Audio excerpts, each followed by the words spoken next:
Antes de empezar la conferencia, de presentar al ponente, ¿no se oye? ¿Se oye? Sí. Antes de presentar al ponente quería hacer un par de avisos. El próximo día 17, sábado, a las de 10 a 14:30, tendrá lugar en la biblioteca de la parroquia de San Juan una jornada sobre economía, para la cual contaremos con la ayuda de Gabriel Flores, doctor en Ciencias Económicas y Empresariales.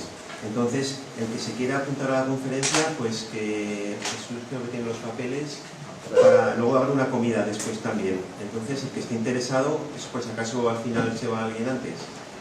Y luego, mañana hay huelga general. Entonces, Fundación Acción Solidaria, organizadora de estas conferencias, como participante de la Cumbre Social de Tudela y la Ribera, apoya las acciones que se lleven a cabo en defensa de los derechos sociales y en contra de los recortes en sanidad, educación, pensiones, laborales, vivienda, etcétera, que a todos nos afectan. Por lo que invita a todos los asistentes a este acto a que se sumen a las movilizaciones de mañana.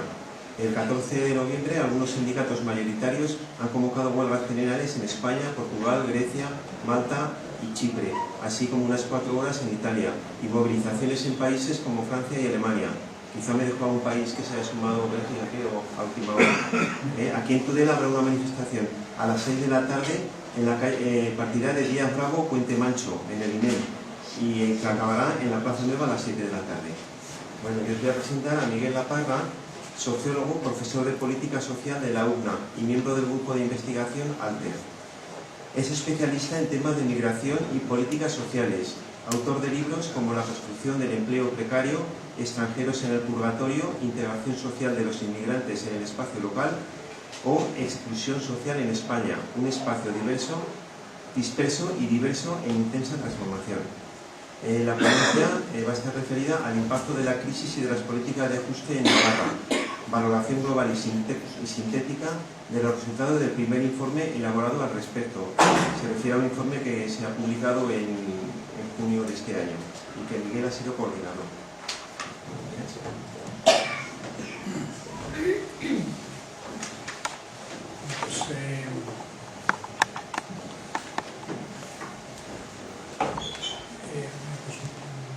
Muchas gracias por la presentación en primer lugar, por la invitación y muchas gracias también a todos y a todas por vuestra presencia aquí.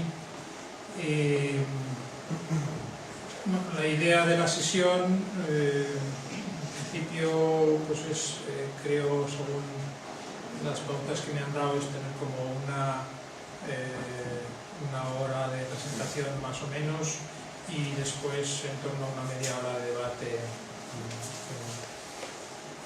En cualquier caso, pues bueno, incluso si es que hubiese ya cuestiones previas durante el procedimiento, creo que estamos también en un tamaño de grupo suficientemente adecuado también como para interrumpir la presentación en cualquier momento y seguir avanzando en función de sus intereses. Bien, bueno, tal como se planteaba, la idea de la sesión aquí hoy es tratar de reflexionar un poco entre todos sobre el impacto social de la crisis. En principio, bueno, el motivo de que esté yo aquí es que justo antes del verano presentamos un informe desde una plataforma que creo que viene a cuento también, por lo menos comentarlo aquí, eso que aquí llamamos CIPARAIS, Centro de Investigación para la Igualdad y la Integración Social. En realidad lo que es una plataforma de todas las entidades que se pueden ver ahí abajo, ¿no? Preferentemente entidades sociales, junto con también una serie de grupos de investigación de la universidad. Y la idea de esa plataforma, de este centro de investigación, es también desde una perspectiva de servicio público, tratar de recoger información, de construir también un cierto diagnóstico de qué es lo que está pasando con la situación social en nuestra comunidad y aportarla al conjunto a la sociedad en general y en concreto a al tejido social, a las entidades sociales y de forma muy especial a las que están trabajando sobre el terreno en estas cuestiones. Como pueden ver, pues ahí está la Red Navarra de Lucha contra la Pobreza, Cáritas, la Cruz Roja, otras fundaciones como Gastelán y Lundain, etc. Pues, todos esos, quizás lo peculiar de esta iniciativa es justo ese trabajo de colaboración entre la universidad y las entidades sociales desde esa perspectiva un poco de servicio a la comunidad. Y por eso quería agradecer especialmente la invitación para estar hoy aquí, porque, bueno, pues en cierto sentido este tipo de sesiones también justifica el trabajo previo que hemos ido haciendo, ¿no? Se trata de sesiones como esta y a través del libro y a través de los elementos o de los actos que puedan desarrollarse para su difusión, tratar de motivar un debate social que nos ayude a entender por qué hemos llegado primero, cuál es la situación exacta en la que nos encontramos, la situación social, y qué dinámicas tienen las desigualdades sociales y los problemas de pobreza y exclusión. Lo primero, cuál es la situación. Segundo, por qué hemos llegado aquí, es la segunda cuestión que podríamos plantear aquí. Y a partir de ahí también pues un debate sobre qué tipo de alternativas, qué margen de maniobra, qué salidas tiene esto desde una perspectiva también de avance y desarrollo social. Bien, ese es por tanto el motivo de mi intervención y la orientación general. Pero sí que mezclaré cuestiones de otro trabajo que hemos hecho en otro ámbito distinto, un poco más amplio, y que quizás en estos días pasados han podido ver. Se presentó la semana pasada en Madrid, es una investigación que financió la Fundación La Caixa,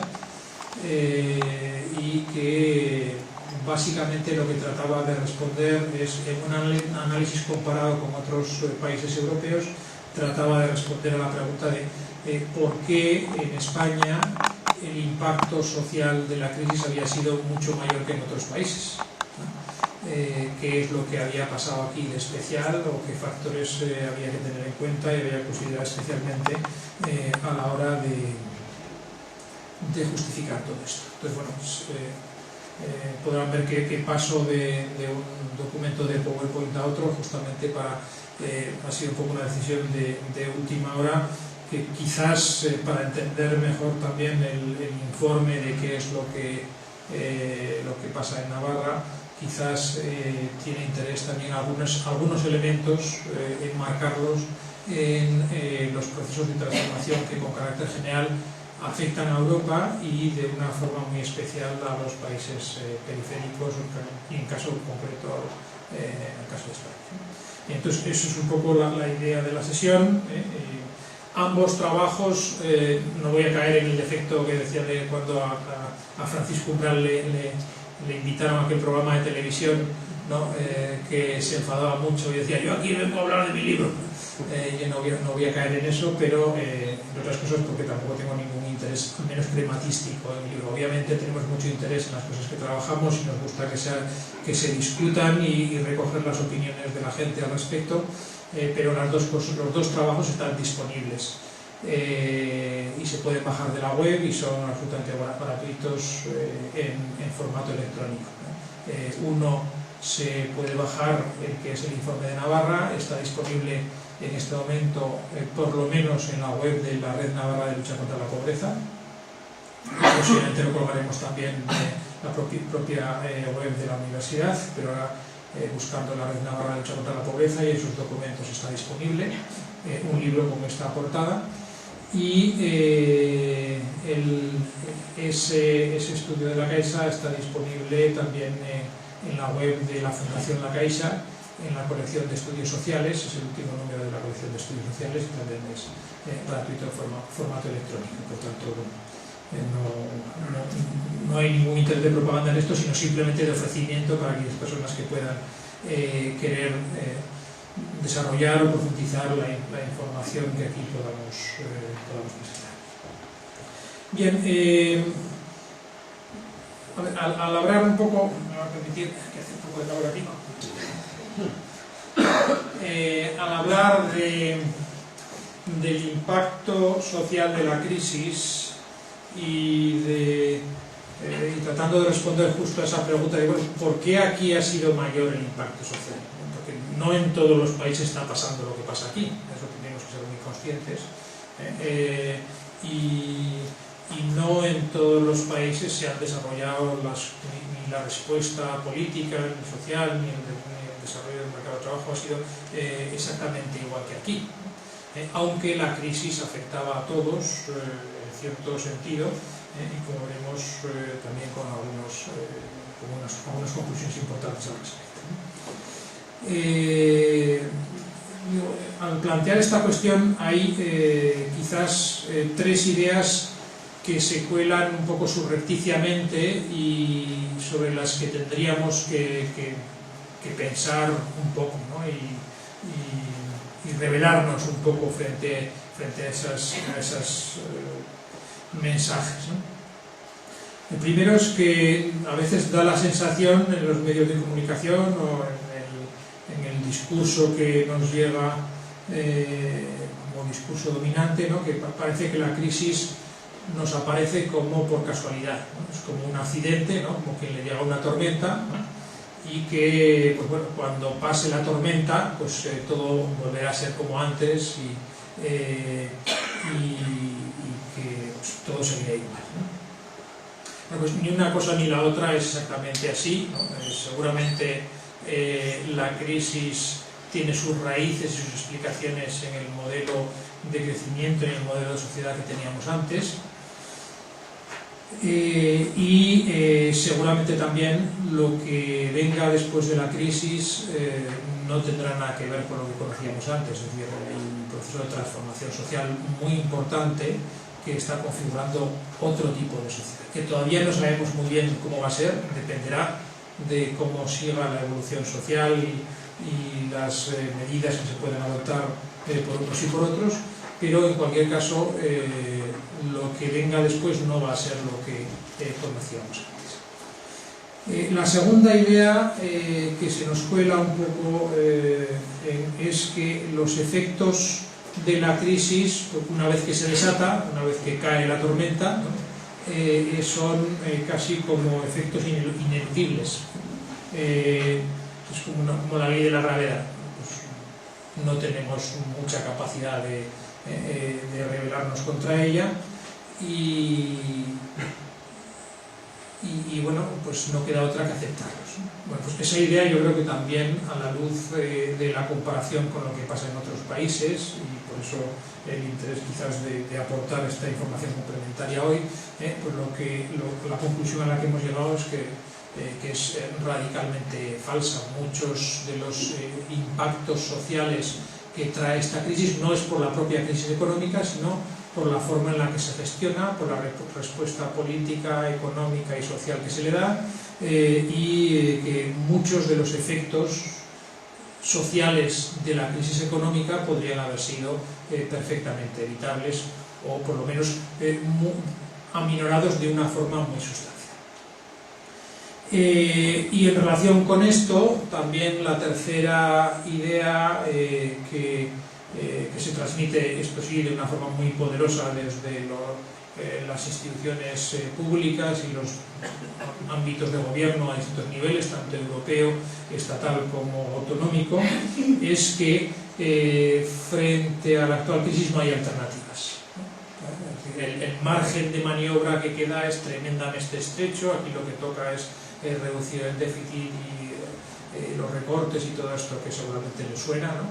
Y no hay alternativa. Bueno, pues esa idea yo creo que también a la luz de los planteamientos que hacemos y de los análisis que pueden hacerse comparados con otros países, pues también de la misma forma que podía haber habido una respuesta distinta hasta ahora al proceso de explosión, ¿no? Casi podemos hablar de explosión, y de desarrollo de la crisis, también podemos pensar en una forma de salida de la crisis que sea distinta de la que se está planteando y que tenga en cuenta preferentemente la perspectiva del desarrollo humano, del capital social. Bien, eso es un poco, por tanto, algunos de los elementos de referencia que aquí me gustaría compartir. Bien, hay una cuestión que me gustaría presentar, este gráfico. Bien, que me parece que nos puede contextualizar un poco, y sobre todo marcarnos un poco dónde estamos.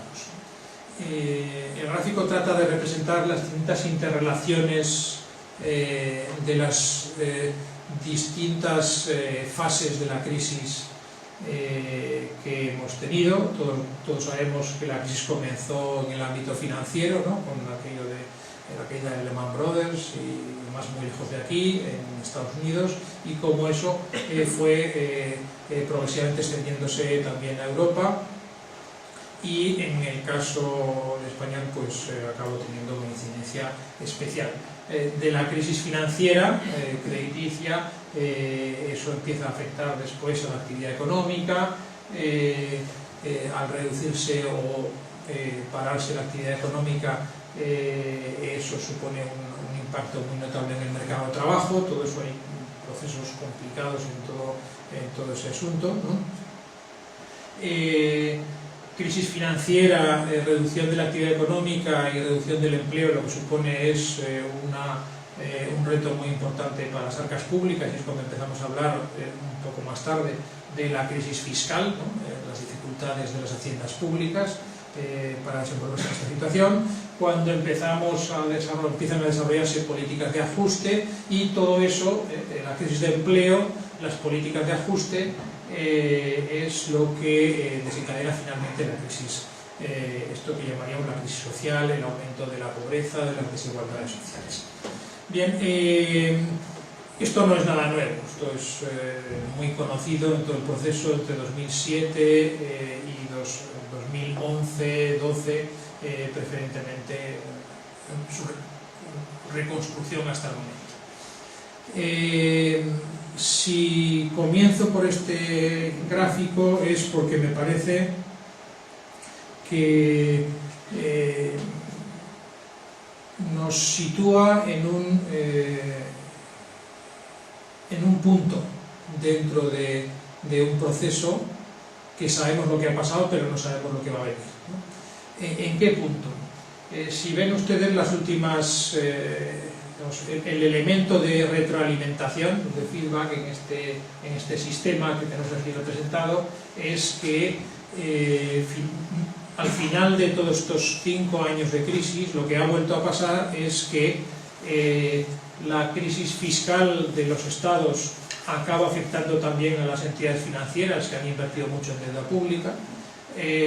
La crisis de empleo también acaba afectando a los bancos porque los parados no devuelven los créditos o una parte de los créditos, y lo mismo respecto de la crisis económica, la reducción también, la capacidad de muchas empresas de hacer frente a sus responsabilidades financieras, ¿no? Bueno, esto a mí me parece importante porque más allá de la teoría de los brotes verdes, que siempre está situada al año siguiente, ¿no?, aquí lo que nos dice esta reproducción de estas fases es que todo el proceso de ida desde la crisis financiera hasta la crisis social acaba finalmente repercutiendo en una segunda ola de crisis financiera. Hubo una primera crisis financiera en 2007, ahora tenemos una intensa crisis financiera con muchísimos bancos, como todo el mundo sabe, procesos de rescate y de reconstrucción del sistema financiero a nivel europeo y de una forma muy sustancial en España, ¿no? Entonces, ¿qué quiere decir esto? Que estamos otra vez en 2007.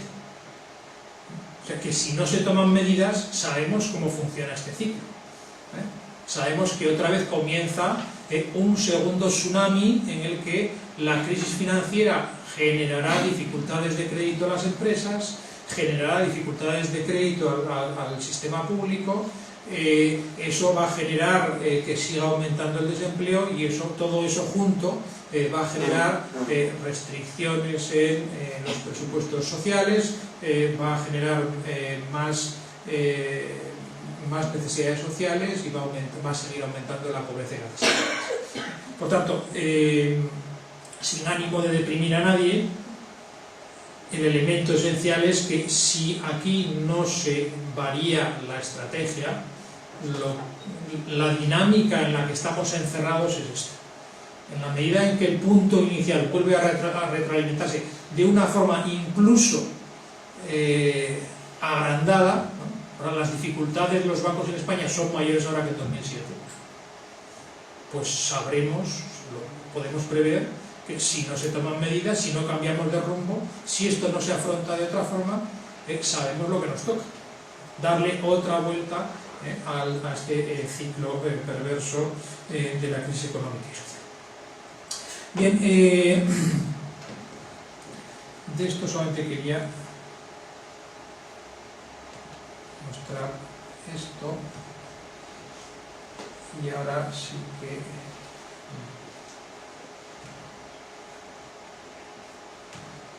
seguimos. Bien, a la hora de plantearnos los análisis en los que hemos estado trabajando, tanto a ese nivel un poco de comparación europea o como más centrado en Navarra, la idea es que comencemos primero contextualizando y después ya nos centraremos un poco más en Navarra,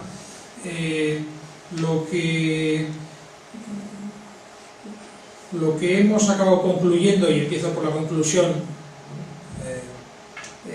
de forma que después pueda verse cada uno de los elementos también interrelacionados con ello, es que es cierto que aquí ha habido, digamos, lo que se llama la crisis del ladrillo, ¿no? La crisis del modelo de desarrollo muy basado en la construcción, y es cierto que eso es un factor importante aquí, ¿no? Pero eso es una explicación insuficiente. También eso ha pasado en otros sitios. También ha habido crisis del ladrillo en Estados Unidos, ha habido en Irlanda, ha habido en el Reino Unido, y las evoluciones de esos países han sido muy distintas. Peor en el caso de Irlanda, por sus características muy peculiares, quizás no tan malo en términos comparativos en otros casos donde también se ha producido eso del pinchazo de la burbuja inmobiliaria. Por tanto, digo, eso es una explicación insuficiente, aunque está muy presente aquí, esa idea de que hemos vivido por encima de nuestras posibilidades, ¿no? Ese mensaje machacón que se nos transmite, y por tanto ahora tenemos que apretarnos el cinturón. Eso una parte de cierto tiene, es cierto que hay un modelo de desarrollo muy basado en el crecimiento a crédito, pero no es una explicación suficiente.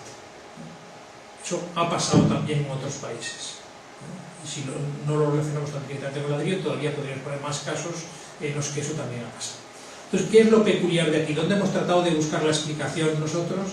Y dónde efectivamente hay otras explicaciones complementarias y que creo que nos aclaran más y nos dan también más margen de maniobra y nos permiten pensar también en alternativas.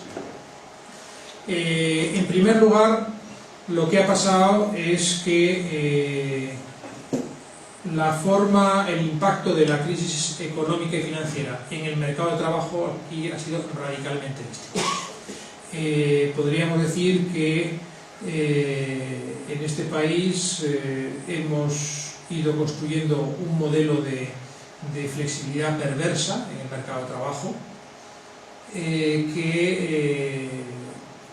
que ha sido casi una bomba letal en cuanto a respuesta a la crisis. Y veremos a qué me refiero con esto, pero adelanto la idea de que en ningún sitio con la evolución económica que ha tenido España se ha destruido tanto empleo como aquí. Ese modelo de flexibilidad perversa se caracteriza porque piensa mucho más en destruir empleo, en despedir a la gente, que en transformar, adaptar o reorientar las cargas y los contenidos del trabajo. Por tanto, ese es un elemento diferencia. Nuestro mercado de trabajo ha respondido mucho peor que otros.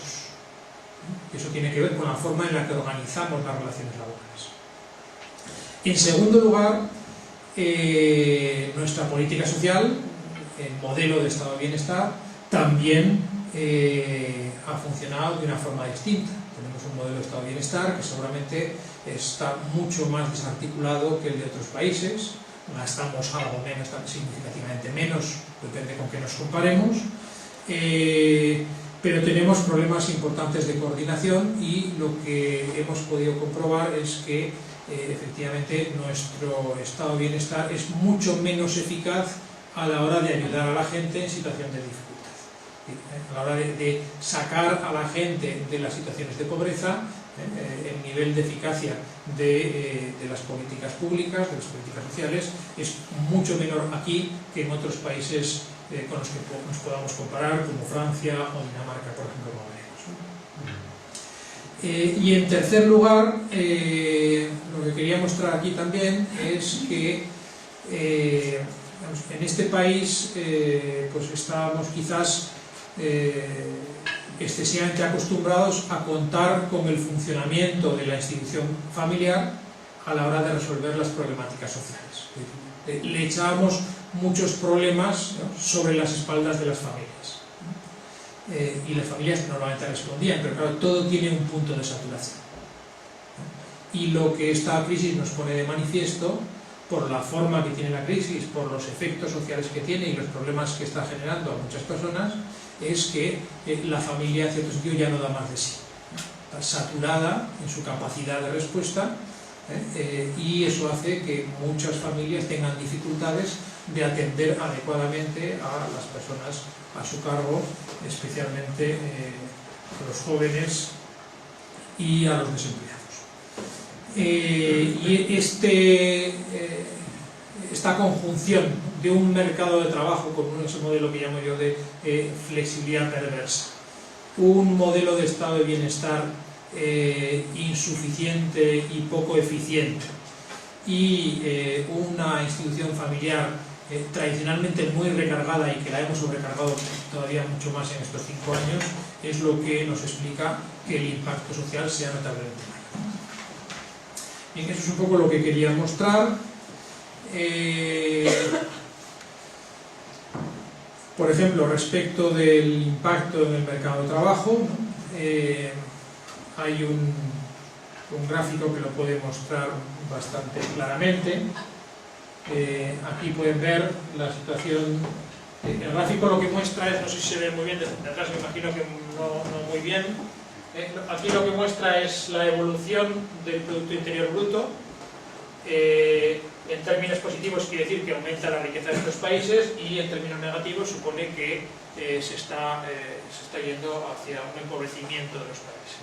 Y esto es exactamente igual. Aquí hemos representado la evolución del empleo. Si es positivo, por encima de 0, quiere decir que hay más empleo. Si es negativo, quiere decir que hay menos empleo. Y esto en términos de desempleo. Si es positivo, quiere decir que hay más desempleo, y si es negativo, quiere decir que hay más. El sentido de la línea es que nos dice pues algo puramente de sentido común, que cuando hay más crecimiento económico, cuanto más crecimiento económico hay, más aumenta el empleo y más disminuye el desempleo. Hasta aquí nada nuevo, ¿no? Ahora bien, ¿qué es lo que quiero señalar aquí? Es la posición de España. La posición de España, como veis, no aparece en el grupo, en el pelotón de la inmensa mayoría de los países europeos por aquí. España está aquí. Está en un punto en el que, habiendo tenido unas tasas hasta 2011, el periodo 2007-2011, ni siquiera de reducción de la riqueza. En el año 2011 no éramos más pobres que en 2007. El nivel de Producto Interior Bruto era básicamente el mismo, incluso ligeramente superior, de la misma forma que el Reino Unido, que Francia, que Italia, que Finlandia, un poquito menos que los Países Bajos, que Holanda. España se alineaba con estos en cuanto a crecimiento. Ahora bien, con el mismo nivel de crecimiento había países que no destruían empleo, o que incluso tenían ligeros aumentos de empleo, y sin embargo nosotros destruíamos de los que más empleo de todo Europa. Una caída del 11% en términos de empleo y un aumento, esto sería lo mismo, España aparece fuera del pelotón, muy destacado por arriba, destruyendo, creando mucho más desempleo, multiplicando casi por 2,6, casi por 3 el desempleo existente antes de la crisis. Bueno, eso es lo peculiar de nuestro modelo de relaciones laborales, de mercado de trabajo, que, por decirlo de alguna forma, es como si tuviese una alergia a la falta de crecimiento económico.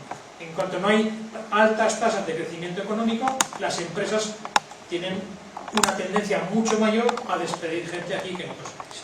¿Por qué? Porque seguramente el modelo de flexibilidad que hemos adoptado está mucho más pensado para facilitar los despidos que para facilitar otras formas de flexibilidad, como se planteaba en otros países, por ejemplo, de reducción de las jornadas o de reestructuración de las actividades dentro de la empresa. Eso ha sido mucho más fácil hacerlo en países como Francia, como Alemania, como el Reino Unido, y eso ha permitido mantener mucho más el empleo. Entonces sería una primera conclusión que a futuro tendríamos que extraer también.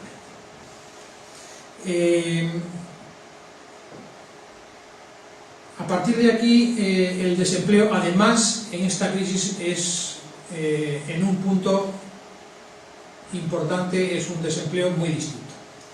Es un desempleo que, a diferencia de otras crisis, en los años 70, 80, incluso la del 92 también, eran crisis que preferentemente dentro del hogar afectaban a ingresos secundarios, o bien de los hijos, o bien de un cónyuge con contrato temporal, normalmente la mujer. En esta crisis es la crisis en la que por primera vez afecta de una forma muy importante, a veces más importante, a el principal generador de ingresos del hogar. Normalmente, pues el varón adulto con contrato a tiempo completo durante todo el año. Entonces, esos son los que, en muchos casos, el llamado cabeza de familia es el que le afecta de una forma muy especial, mucho más que otras crisis, el desempleo. Y además es un desempleo que en ciertos sectores sociales se concentra mucho más. Eso lo veremos también en el caso de Navarra. Veremos cómo la concentración del desempleo en determinados hogares hace que el impacto social sea mayor. Entonces, la proporción de hogares en los que todos están desempleados ha crecido muy notablemente, y eso pues es también un elemento de dificultad. Y la otra cuestión para la que no estábamos preparados es para un desempleo que fuese tan largo, ¿no? Y una crisis tan larga que genera periodos de desempleo especialmente largos, ¿no? De larga y de muy larga duración.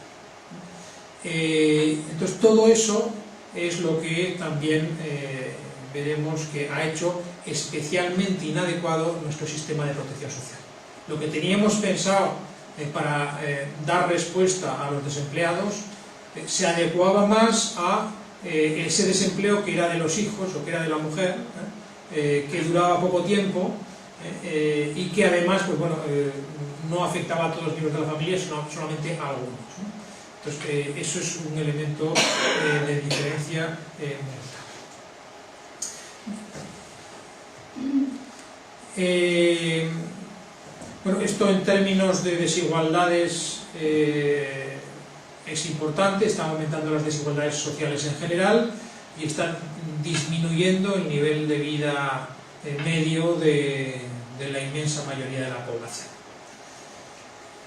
Pero dicho esto, lo que a nosotros nos preocupa más es justamente lo que aparece señalado en el medio, es el impacto de la crisis en los sectores de más bajos ingresos. Esta crisis afecta mucho más a los más pobres. Y ese crecimiento de más de medio millón de personas que pasan a engrosar las filas de la pobreza severa, y serían casi 2,5 millones en el conjunto del Estado, es una diferencia muy sustancial con otros países.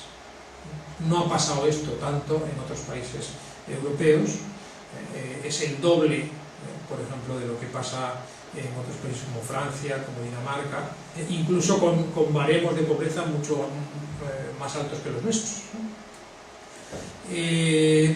¿Por qué digo que esto es especialmente preocupante?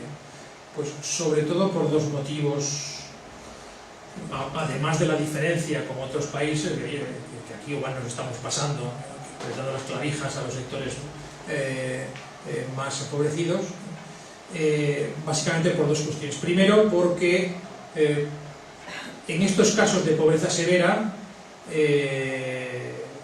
ya se produce una afección muy notable a lo que serían los elementos de dignidad básica y de derechos básicos de las personas. En las encuestas lo que nos están diciendo es, cuando le preguntamos a la gente que sí, que efectivamente se le han reducido los ingresos, sectores intermedios que se le reducen los ingresos, y a todos nos afecta la crisis, eso es cierto, pero preguntamos, bueno, ¿y en qué le afecta? Pues la respuesta suele ser en relación, pues bueno, ahora salgo menos a cenar por ahí, ¿no?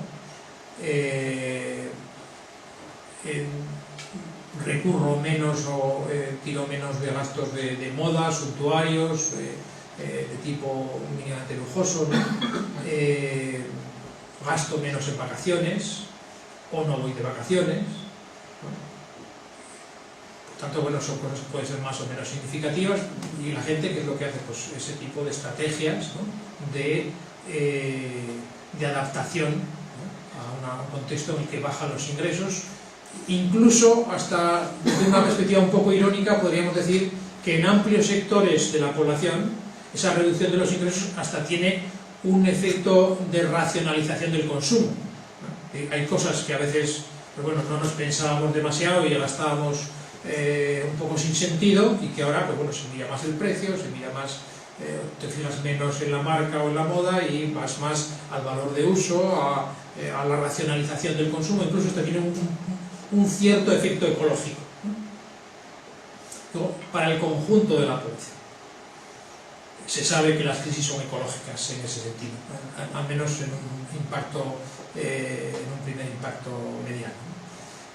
Ahora bien, en los sectores de más bajos ingresos, cuando le dicen, bueno, ¿y a usted qué le ha supuesto la crisis, qué le ha supuesto el descenso de estos ingresos por debajo de este nivel de la pobreza severa? Lo que nos dicen es que han tenido que dejar de comprar medicamentos, o que tenían que llevar una dieta que ahora les es demasiado cara y no pueden llevar, o que ya no pueden comprar el material escolar para los niños, no tienen dificultades para hacerlo, o que han dejado de pagar las letras de la hipoteca, como es un tema especialmente presente ahora en el debate a nivel estatal, ¿no? Es decir, lo que han hecho es reducir los gastos, reducir o eliminar algunos de los gastos que consideramos como esenciales para el mantenimiento de las personas en sociedad y para los elementos, por tanto, de dignidad humana de las personas. Por tanto, digo, ese es un primer elemento que hace que esto sea especialmente complejo y especialmente delicado. Pues, el nivel de vida nos baja a todos, la crisis nos afecta a todos, pero a unos de una forma especialmente sensible. Esa es un poco la idea. Y en segundo lugar, porque el aumento de estos sectores especialmente desfavorecidos, en situación de pobreza severa, es donde realmente está el potencial de conflicto social y de afección a la convivencia. Es decir, esto es lo que al final degenera en procesos de convivencia, en pequeños hurtos, de aumento de la inseguridad en las calles, y que obviamente pues tiene relación, pues imagino que aquí tampoco descubro nada nuevo, si hago referencia a las quejas de los agricultores porque les quitan los motores del riego, que se han intensificado, o porque entran más en las casetas, o porque entran también en casas más apartadas, bueno, pues ese tipo de situaciones tendremos que pensar en que si la dinámica social que generamos va a aumentar las desigualdades y va a aumentar la pobreza más severa, pues vamos a vivir en unas sociedades menos seguras, más incómodas y menos agradables, más conflictivas en todos estos aspectos. Y seguramente, por tanto, también tendremos que acabar gastando lo que no hemos querido gastar en mecanismos de solidaridad y redistribución, lo tenemos que gastar en dispositivos de seguridad. Seguridad pública en forma de policías o seguridad pasiva en forma de aparatos y alarmas y cosas por el estilo. Bien, siguiente cuestión que quería plantear, hablábamos de la situación de las familias y esa situación de cierta saturación de las familias españolas en este contexto de crisis, superadas por toda esta problemática social que se les viene encima. ¿A qué hacemos referencia con ello? Pues hablábamos por un lado de ese dato, ese 7,6% de los hogares en los que todas las personas potencialmente activas están paradas.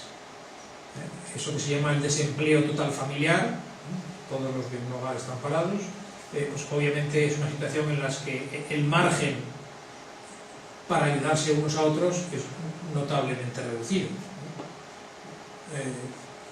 Bueno, pues seguramente aún así habrá algunos mecanismos de solidaridad interna, pero con carácter general ese tipo de familias tendremos que pensar que o les ayudamos desde fuera o no podemos pensar que ellos por sí mismos pueden solventar las necesidades de la vida cotidiana. Los hogares monoparentales sería otro tipo de hogar especialmente afectado por la crisis. Ya la situación en la que vivían normalmente mujeres con hijos a cargo es una situación, era ya antes de la crisis mucho peor que la media, estaban más afectados por más problemáticas sociales y desde luego aquí lo que vemos es si la tasa de pobreza oficial para el conjunto del Estado está en torno al 20-21%, en el caso de las mujeres con cargas familiares estamos hablando de prácticamente el doble, un 37% de tasa de pobreza, pensando que tienen hijos menores de edad a cargo, es realmente una cifra casi exponencial. Incluso lo que vemos es un dato que nos ha resultado especialmente significativo, es que en muchos casos los hogares, estos hogares en los que todas las personas están paradas, pues que echan mano de los recursos que tienen a mano, ¿no? O mantienen todo lo que pueden ese tipo de recursos de supervivencia. Y en este caso, sobre todo, o de una forma significativa, la posible convivencia con una persona mayor, con un jubilado o jubilada, que les aporta por lo menos una fuente de ingresos estable. Para estas familias, convivir con un anciano es una estrategia de supervivencia, ahora mismo la única, a lo mejor en algunos casos, que les queda bien. Pues por eso yo creo que eso, como pueden ver ahí, se ha triplicado en estos años, son ya 300.000 hogares en el conjunto del Estado, en los que todos los miembros de la familia están en paro y el sustentador principal muchas veces es un pensionista. Por eso la función social de las pensiones, más allá del mantenimiento de las propias personas mayores, va mucho más allá, y por eso la sociedad española es especialmente sensible a mantener el poder adquisitivo de las pensiones, porque no solamente son pensiones para los pensionistas o para los que las cobran, sino que la función de redistribución económica normalmente es mucho mayor, y especialmente en las clases más populares. Creo que es un dato también de cómo se construyen estrategias de supervivencia en los casos de necesidad más intensa. Bien, siguiente cuestión en relación con estas formas de convivencia y en relación con un colectivo especialmente afectado por la crisis, es la situación de los jóvenes. Los jóvenes son las grandes víctimas de esta crisis. Yo diría que tanto con los ancianos como con los jóvenes, la sociedad española tiene una relación ambivalente, casi dual, ¿no? En el caso de los jóvenes, que es lo que ahora viene el caso, sí que luego podemos hablar también un poco de cuál es la situación de las personas mayores, pero en el caso de los jóvenes podríamos decir que la sociedad española trata muy bien a sus jóvenes en casa, pues las familias son tremendamente acogedoras y la vida en familia para los jóvenes suele ser bastante cómoda, frigorífico está abierto, hay pagado todos los fines de semana, el coche de los padres está disponible, el acceso a la diversión es amplia entre la juventud española. Es decir, en casa se les trata bien, pero las políticas públicas son especialmente duras con los jóvenes. El espacio social que se les genera a los jóvenes es extremadamente limitado. En eso somos muy duros, mucho más duros que otros países. Las opciones vitales que se le estamos dando a los jóvenes para que crezcan, incluso ya antes de la crisis, pero todavía más en este periodo de crisis, les está situando en una posición muy delicada. Entonces, bueno, ¿qué es lo que nos ha sorprendido en este trabajo y en este ejercicio un poco de comparación con otros países? Primero, el punto de partida, pues, lo que decía antes. Tradicionalmente, la familia española nos sacaba de muchas dificultades y atendía a muchas situaciones. En este caso, por ejemplo, el atender a los jóvenes hasta edades muy avanzadas. No ya hasta los 18, que son mayores de edad, sino hasta los 25, y hasta los 30 y hasta los 30 y tantos. La proporción de jóvenes que viven con sus padres hasta entre los 18 y los 34 años es de las más altas de Europa, desde luego de la Europa occidental claramente, y como veis las diferencias son abismales. Con Dinamarca es una excepción, a partir de los 18 años vivir con los padres. Es para chicos que son un poco raros, por decirlo de alguna forma. En España es lo contrario, la norma es vivir con los padres normalmente hasta bastante después de los 30. El 53% vive con los padres entre los 18 y los 34 años. Pero no ya Dinamarca, sino otros países incluso cercanos como Francia, pues las distancias son muy significativas. Bueno, eso venía ya de antes, eso no es nuevo. Cabría pensar que en una situación de crisis lo que tendríamos que prever es decir, bueno, si hay más dificultad, pues las familias, los jóvenes estarán con las familias más tiempo, ¿no? La solidaridad familiar hará que les recojan a sus hijos durante más tiempo hasta que se pase la tormenta, ¿no? Como decían antes. Bueno, pues lo que estamos viendo es que no, que ya no es, más allá de cierta edad, pues que ya no es viable ni generacional, ni socialmente, ni tampoco económicamente para muchas familias, mantener a sus hijos más tiempo en el domicilio. Incluso hay un pequeño descenso de la proporción de 3,4 puntos de la proporción de hijos que conviven con sus padres en ese periodo. Y eso es especialmente significativo porque nos apunta a lo que decía antes, el nivel de saturación. Más allá de cierto punto, uno puede prolongar y alargar la edad de emancipación, pero en algún momento se tienen que emancipar, sea la situación económica la que sea, y sean los recursos con los que tengan. Entonces, bueno, y digo que esto es especialmente preocupante en relación con eso, los llamados ninis, es un concepto con el que hay que tener un poco de cuidado, pero en el caso de las situaciones de los jóvenes que ahora mismo en este momento no están estudiando y no están trabajando, pues supone en la edad entre 20 y 30 años, supone 1 de cada 4 jóvenes en este país. También es una cifra muy significativamente alta en términos comparativos con otros países.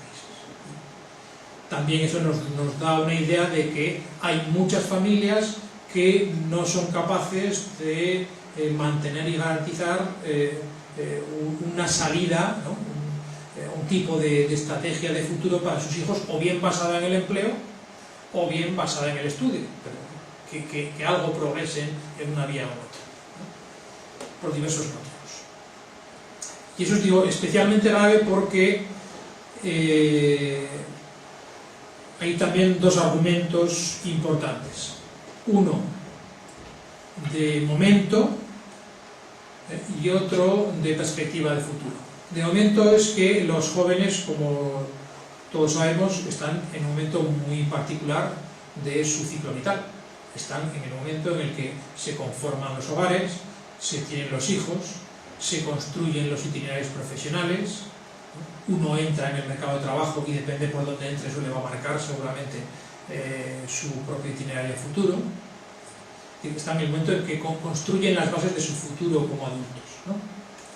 Entonces ese es un momento muy peculiar, que si lo descuidamos, eso supone que esta generación de jóvenes va a estar hipotecada no por la hipoteca de la vivienda, sino por su propia hipoteca vital biográfica durante muchísimos años, posiblemente durante toda su vida como adultos. Y eso se sabe porque se sabe lo que ha pasado también en otras crisis, se sabe que eso es difícilmente reversible, y cuanto más endurezcamos la situación de los jóvenes, más efectos tendrá a medir la pobreza.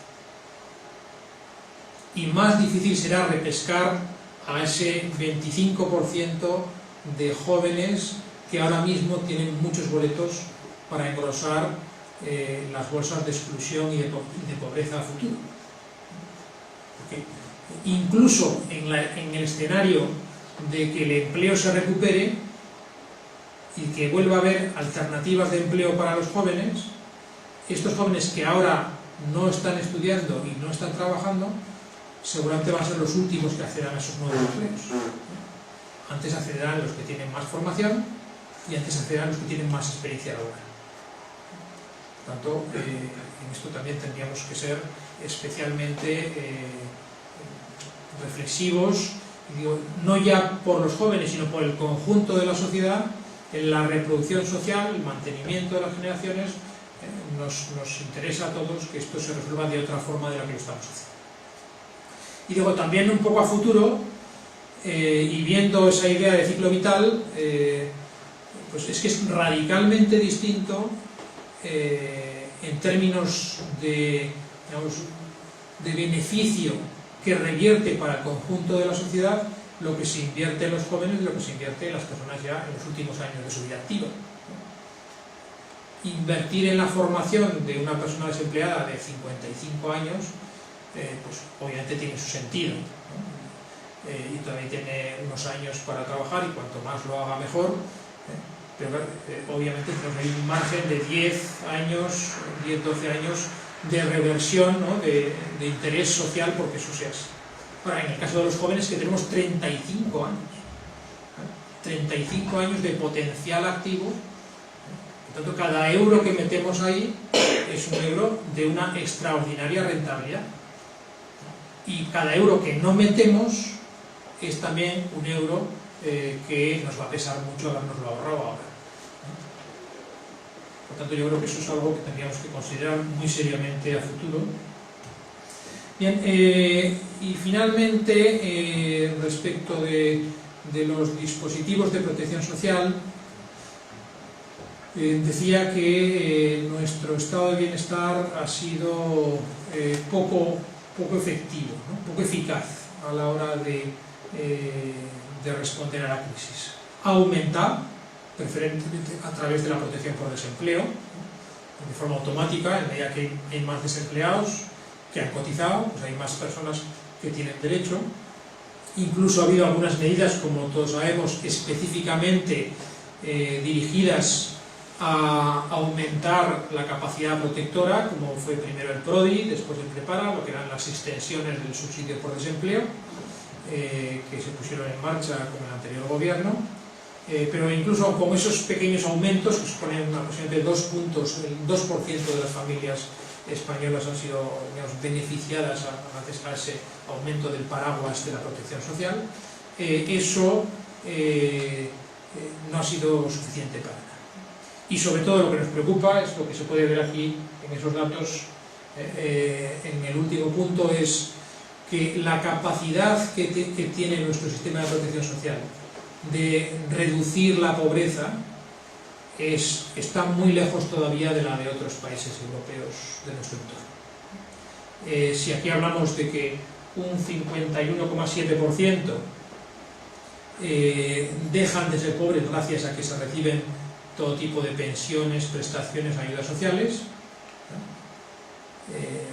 ese mismo porcentaje en otros países alcanza hasta el 70%, por ejemplo, en el caso de Francia, 66% en Dinamarca. Es digamos, una diferencia muy notable en términos de eficiencia.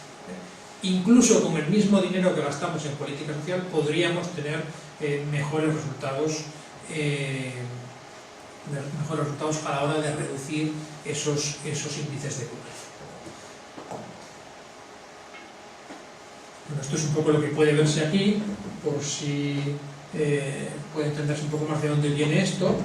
Aquí en este lado de la tabla tenemos lo que serían las tasas de pobreza oficiales si no hubiese ningún tipo de pensión o prestación. Y solamente con el dinero que cada cual somos capaces de conseguir del mercado. En 2005, 2006 y 2010.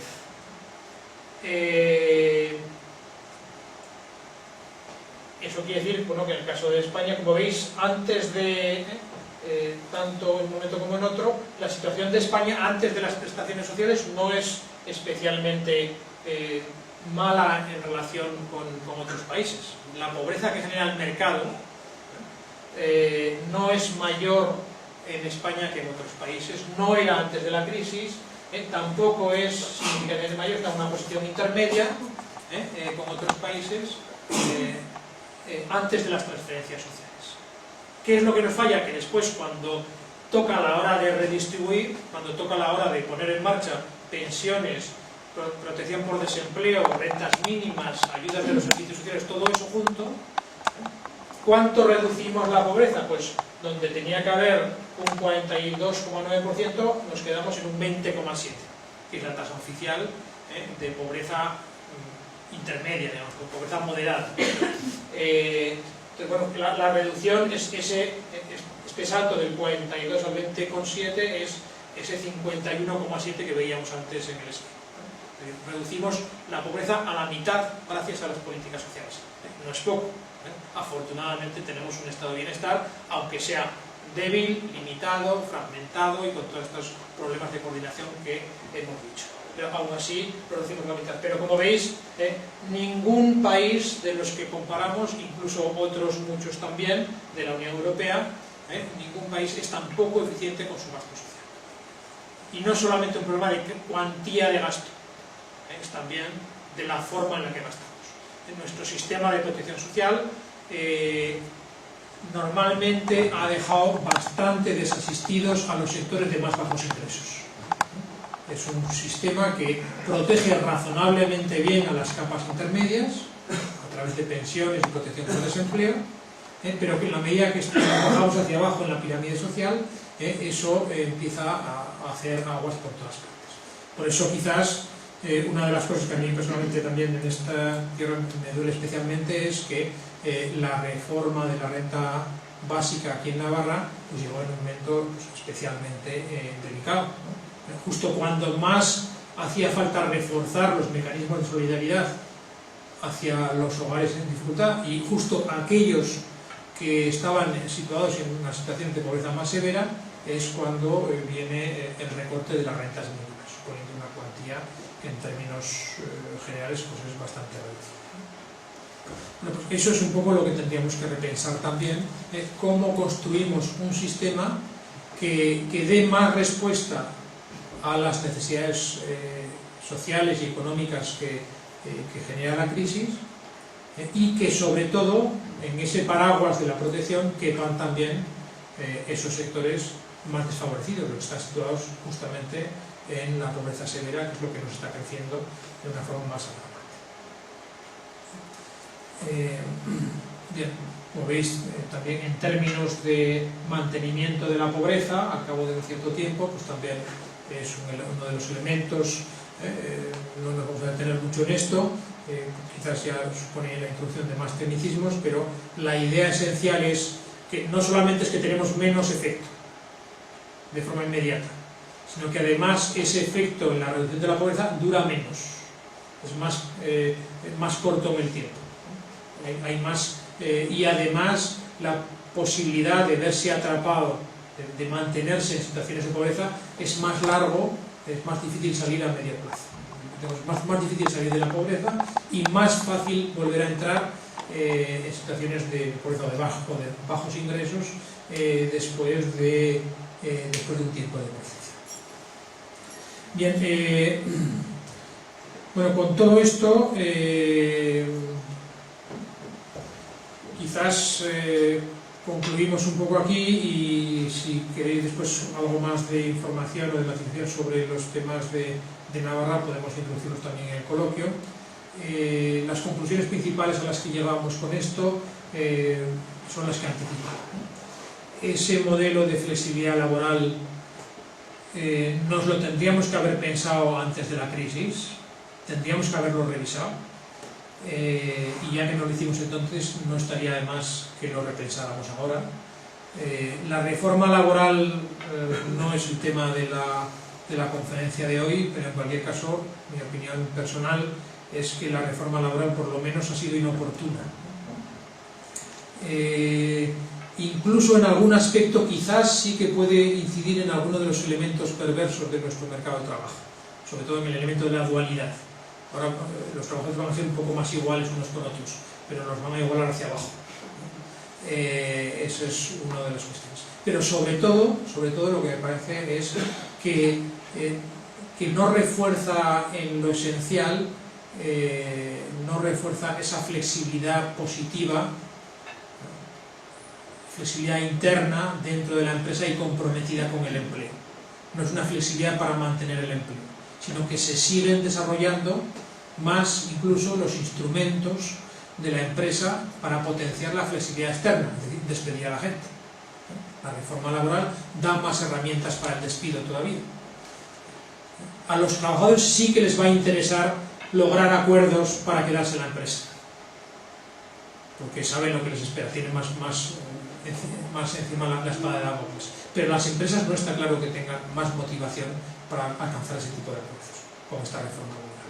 Pues me parece que es una reforma desequilibrada en ese sentido.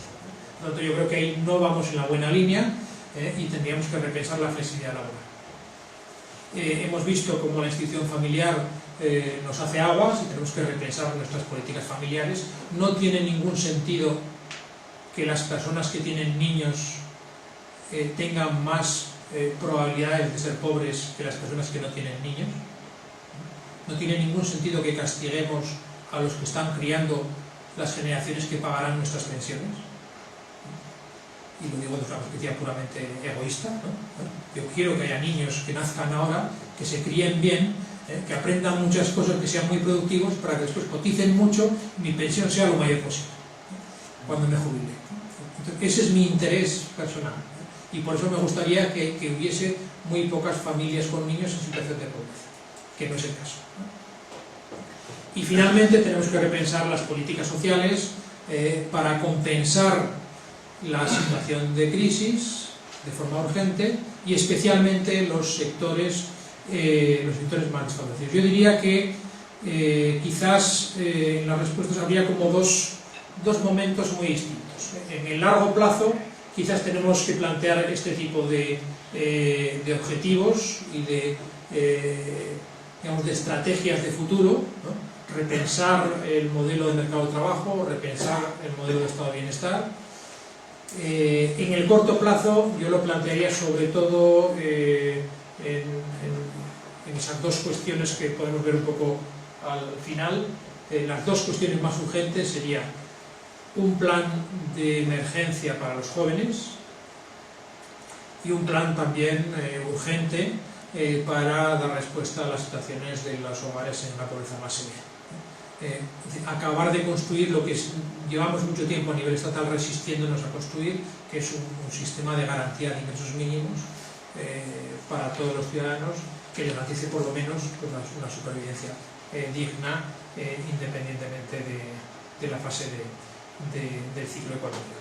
Eso es un poco nuestro planteamiento, y digo, pues, no ha dado tiempo de entrar mucho en la parte más propia de Navarra. Sé que se había estado trabajando también, que se tienen de referencia el texto de nuestro informe, y por tanto, pues, bueno, quizás esto lo contextualiza un poco más, y a partir de ahí, ahora ya en el debate, podemos hacer referencia a lo que os pueda interesar más de esto, o del informe sobre Navarra, o de lo que digáis. Muchas gracias.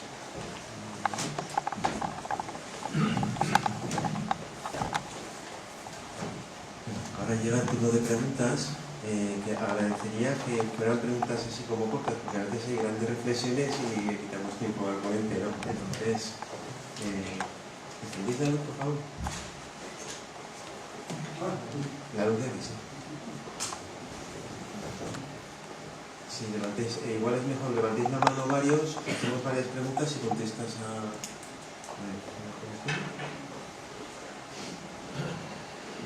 todos.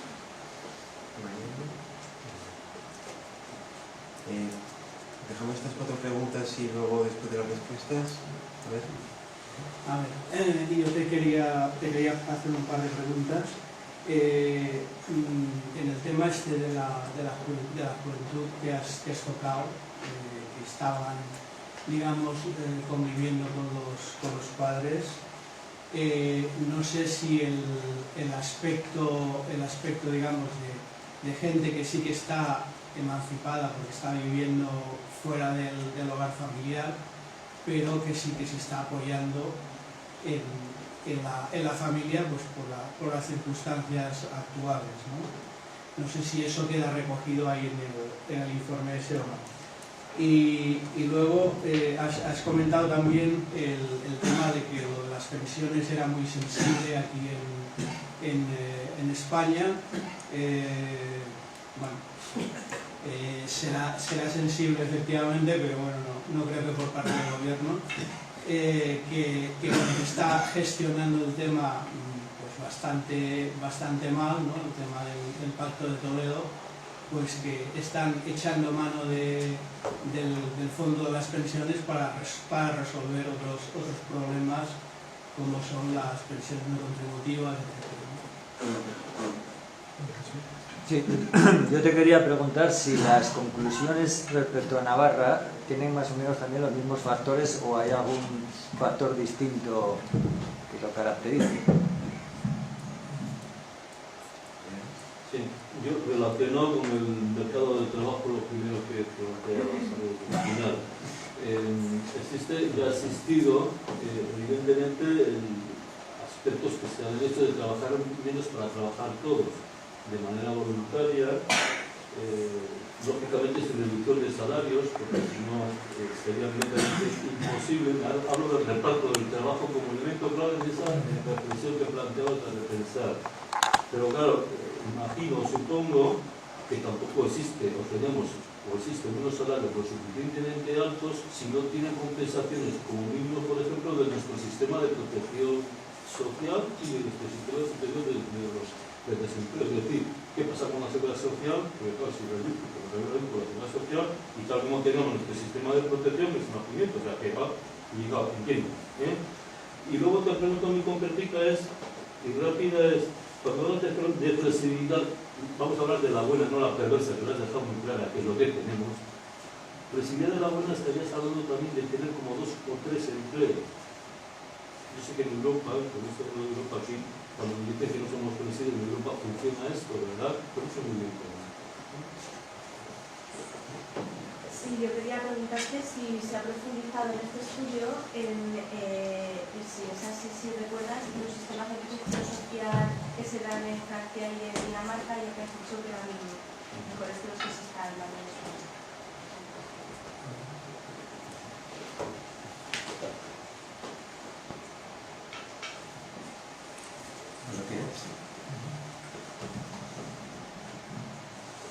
Bien, bueno, no sé si puede hacerse por orden.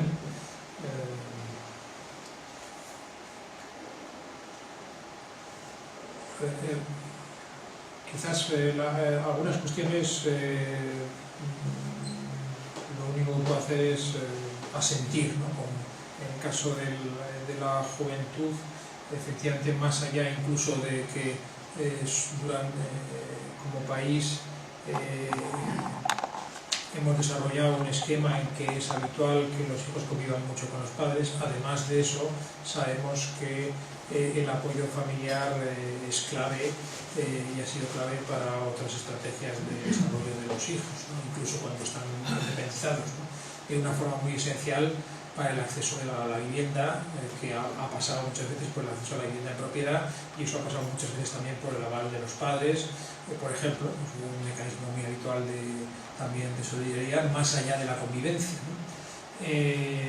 Y también en el propio cuidado de los hijos, ¿no? A falta de servicios de cuidados para los pequeños también, pues sabemos que los abuelos en esto desarrollan una función social también difícilmente reembolsable. Por tanto, totalmente de acuerdo. Eso en términos estadísticos es muy complicado medirlo. Se sabe que tenemos ya un indicador duro, que es la convivencia, y eso es lo que está registrado. Lo otro, podemos tener aproximaciones. Sabemos que funciona, sabemos que seguramente funciona más aquí que en otros países también, pero requeriría un análisis más fino, en el caso de cuidado de los nietos, seguramente un análisis del análisis de los tiempos, que hay encuestas de tiempos, que dedica tiempo a la gente, y eso pues también algunas cosas ya se van sabiendo y se avanza en esa línea, pero vamos, no hay un indicador tan robusto. O sea que totalmente de acuerdo en el argumento, cifras concretas pues ahora mismo no te podría dar, pero hay constatación de que ese apoyo externo a los jóvenes es más allá de la propia convivencia y es un recurso importante. En el tema de las pensiones, pues totalmente de acuerdo.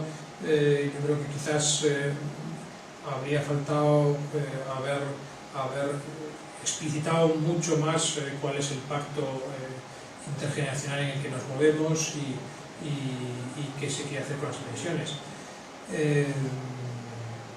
Sí es cierto una cuestión, y es que en todos estos 5 años de crisis el único grupo social que ha visto reducirse las tasas de pobreza han sido los mayores de 65 años en este país.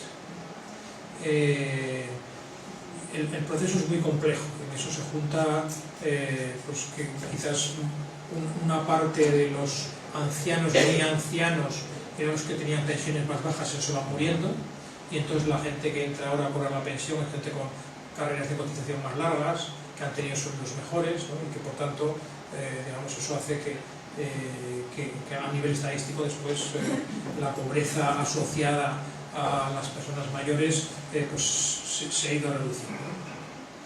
Pero dicho esto, pues decía que casi el tratamiento de las personas mayores en este país es un poco inverso al de los jóvenes.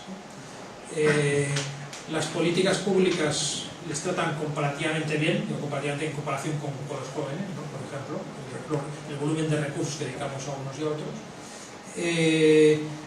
Y lo que se produce es como una especie de asociación, digamos, de beneficio mutuo, ¿no?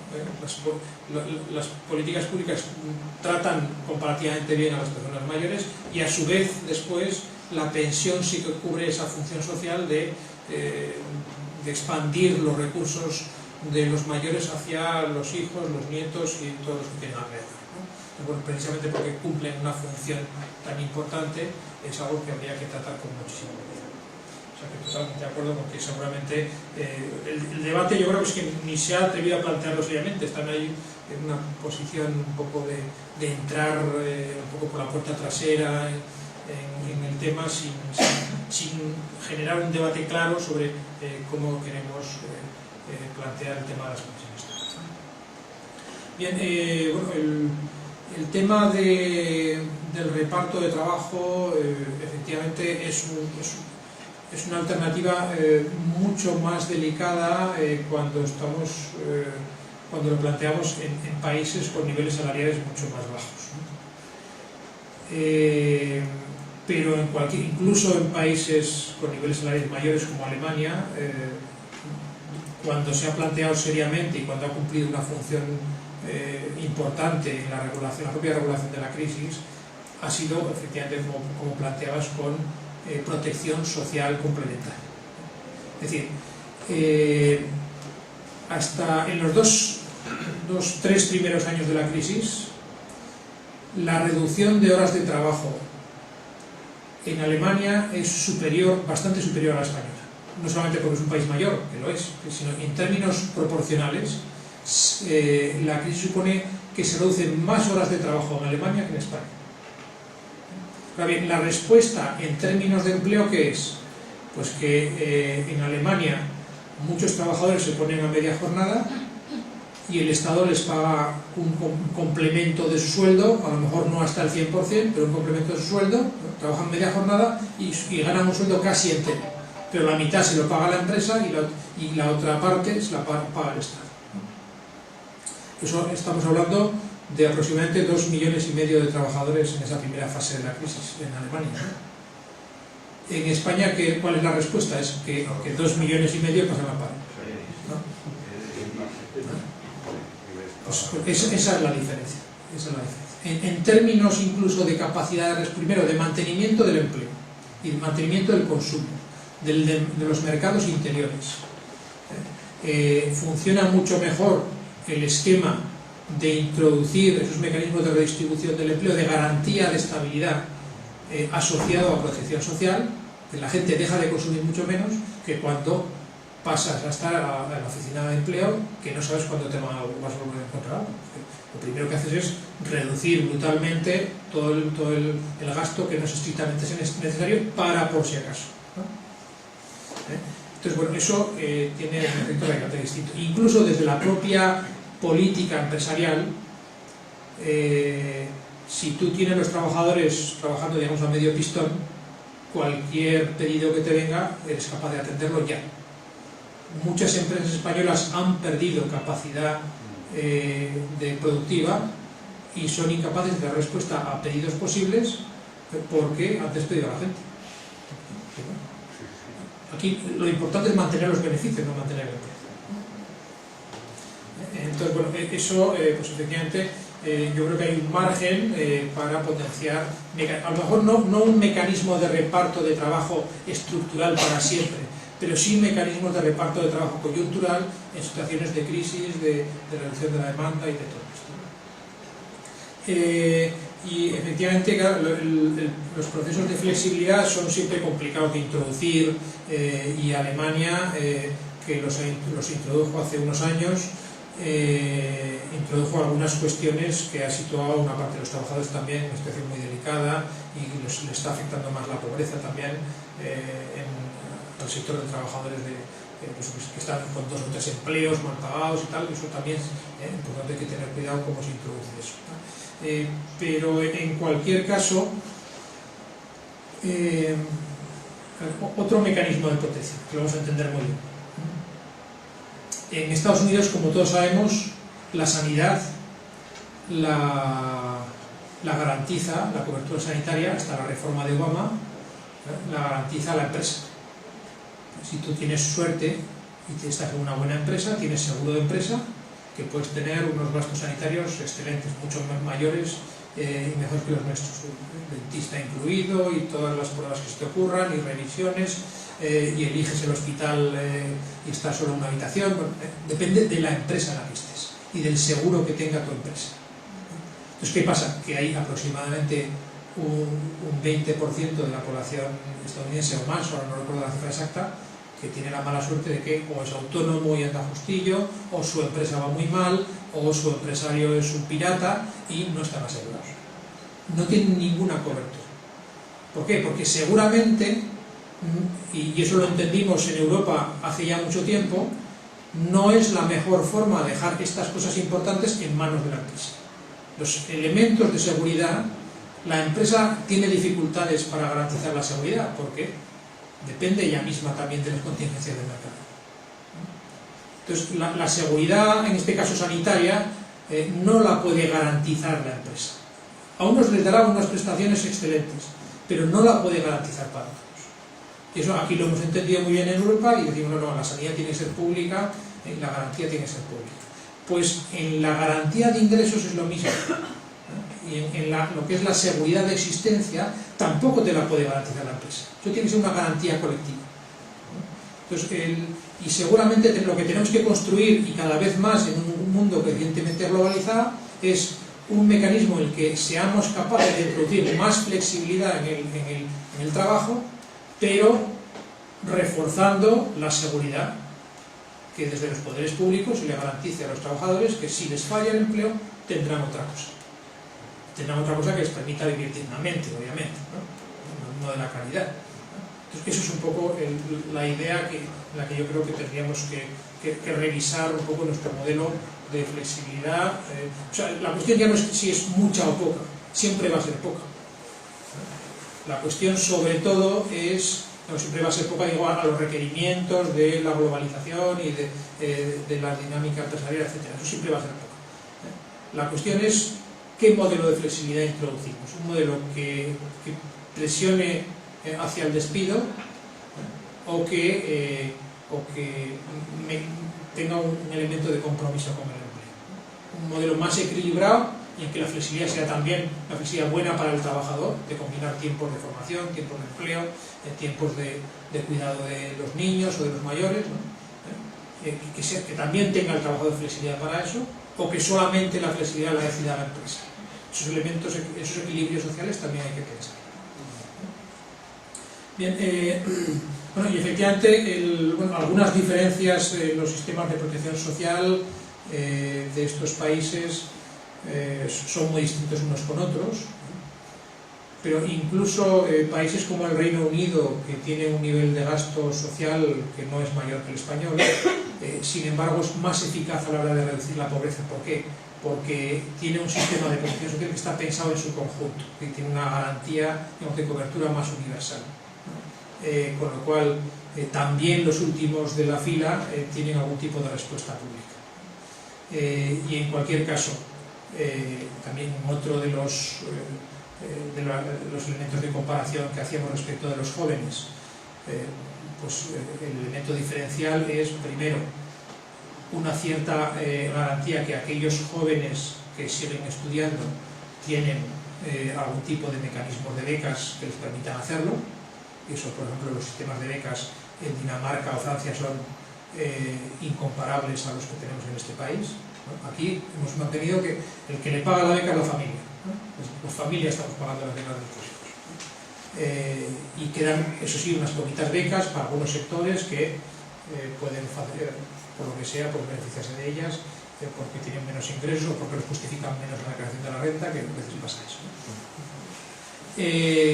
Pero digo, no hay un sistema pensado para garantizar el empleo, la inserción laboral y la formación de los jóvenes.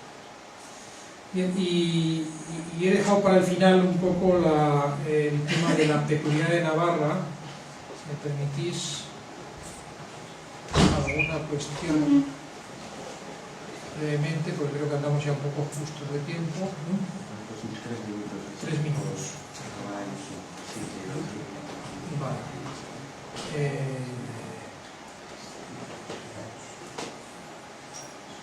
Bien, pues aquí tenemos algunos elementos peculiares. Lo voy a decir casi en forma telegráfica en estos 3 minutos. Uno, de momento la crisis no está afectando mucho a la desigualdad en general. Incluso podemos pensar que Navarra se mantiene bastante bien en el entorno europeo en términos de niveles generales de desigualdad. No es una sociedad excesivamente desigual, como pueden ser en otras comunidades autónomas, o incluso la diferencia con el conjunto de España, como veis, se sitúa más hacia el final de todos los países europeos. Esto es un poco lo que se ve en este gráfico. Esto es la comparación de Navarra, es las líneas negras, y España es las barras blancas, y como se ve, digamos, ¿por qué es menos desigual Navarra que España y que incluso muchos países europeos? Pues preferentemente porque tiene un mayor peso de los sectores intermedios, de capas medias y medias altas, ligeramente por encima de la mediana de los ingresos, ¿no? Y que incluso eso, en los periodos de crisis, incluso esos niveles, un poco yendo hacia abajo, pero se refuerza esa perspectiva de ser una clase, una sociedad de clases medias acomodadas, razonablemente satisfechas. La diferencia, comparando con España, es, como veis, lo que tenemos menos son ricos. En Navarra no es No es un sitio, a diferencia de otras comunidades autónomas, el caso de Madrid, Barcelona, Bilbao, donde hay capital financiero, grandes fortunas, ese tipo de concentración de la riqueza, aquí no existe en esa medida. Y eso sí que nos... ¿qué es lo que ha pasado? Que a diferencia de eso, lo que ha pasado, lo que nos ha crecido muchísimo, ha sido este nivel extremadamente bajo, por debajo del 20% de la renta, del 40% de la renta, que es lo que sí, efectivamente, sobre todo este al 20, es lo que sí, efectivamente, ha crecido mucho. A eso hacía referencia con esa caída brutal de los ingresos de los más pobres y aumento de prácticamente duplicar la proporción de familias que están viviendo en las situaciones más extremas de pobreza. Y por eso por ahí nos pueden venir ciertamente las dificultades. Entonces, eso sería un poco la peculiaridad, que con menor impacto en el empleo, la concentración en el desempleo total familiar es mayor. Con menor impacto económico en general, muchas clases medias, no tanta desigualdad como en otros sitios, pero sin embargo, los muy pobres están aquí igual de mal que en otros sitios o incluso peor que en algunos. Eso sería quizás la peculiaridad que nosotros analizaríamos a partir de ese informe, y creo que me sigue aquí. Muy bien. Muchas gracias. Gracias a vosotros.